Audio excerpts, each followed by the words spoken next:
Presenting the CW Crew. Hey everybody, Jon Foss, CW Twin Cities, very excited to be talking with the one and only Steve Wilkos, and we're talking about the Steve Wilkos Show, Season 17. Can you believe it? What are we gonna see? Well, I mean, we're always looking for a new story, a new angle, but basically, when you tune into Season 17, you'll see the same hard-hitting shows, the topics that we've been covering for the past 17 years, or past 16 years. We have a very loyal core audience. I think they expect a certain type of show that they've been watching for years. So you're not going to change a lot of things. So the cases where people are looking for answers, trying to get some truth, trying to get some justice, abuse stories, criminals type stories, that's what you're going to tune in, and that's what you're going to see. This is your 30th year on TV. Congratulations, by the way, but what if you would have gone back in time and told yourself, 40 years ago that by now you would have spent 30 years on television? What would you say?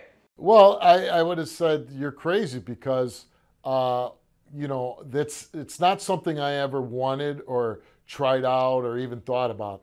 I went into the Marines after high school, almost made that a career, got out after 6.5 years, became a policeman just like my father in Chicago, was going to do 30 years of that, retire and call it a day. So, when I went to work on Jerry Springer's show, it was supposed to be for one day. I was going to do security for one day. Turned into a couple more days. Next thing I know, they wanted me there all the time. They put me on staff. Next thing I know, I was signing a TV contract. And then out of the blue, they came to me and said, hey, we're giving you your own show. So it's not like I ever auditioned or tried out or did anything. It was all kind of just handed to me. People, they go into the entertainment business. They take acting classes. They go on auditions. They do all these things to get into this business.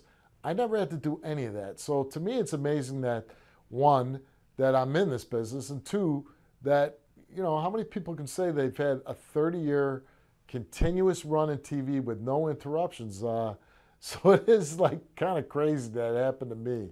Your wife Rachel is the executive producer of your show, and you've been very candid with us about her health issues over the years, but last time we spoke it sounded like she was doing great, which is awesome. I know there's a lot of people here in the Twin Cities that have been following her story. Can you give us an update? How is she doing? She's doing great, really takes care of herself. My wife was always a very healthy person, even before her cancer diagnosis. But since then, she's became an expert on cancer and what are the good things, bad things that you should be doing. So I think she has one more year to be kind of out of the woods. It's that 5-year period after your treatment. But she's doing wonderful, and knock on wood, we got that one more year to go, and then we'll be out of the woods. Your story will always be linked with Jerry Springer. And you recently said after his passing that other than your father, that he is the most influential man in your life. That's a huge statement for somebody like you to make. Why do you say that? Well, I say that because when I got, we became very close friends on the Springer Show. And Jerry always helped me along the way. He was very generous with me.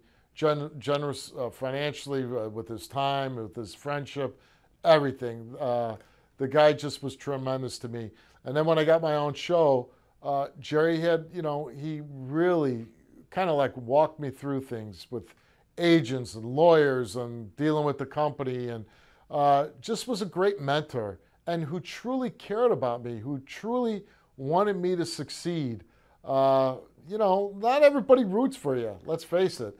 But Jerry was, was my biggest champion.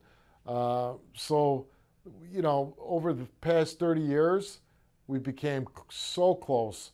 When he had his show and he was #1 in the world, I traveled, I was on the road with him. We spent enormous amounts of time together.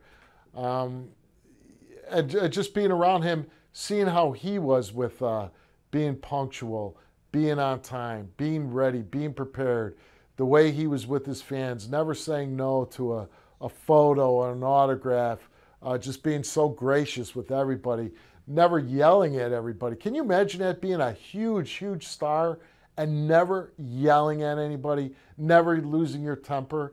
You know, I don't think, other than Jerry, that's never happened. I mean, I like to think I followed in his footsteps because I saw how the way he treated people. He, you know, he just was just the greatest guy in the world. Well, the regular season in baseball just wrapped up. You're a huge Cubs fan. I'm a big Twins fan, obviously, here in the Twin Cities.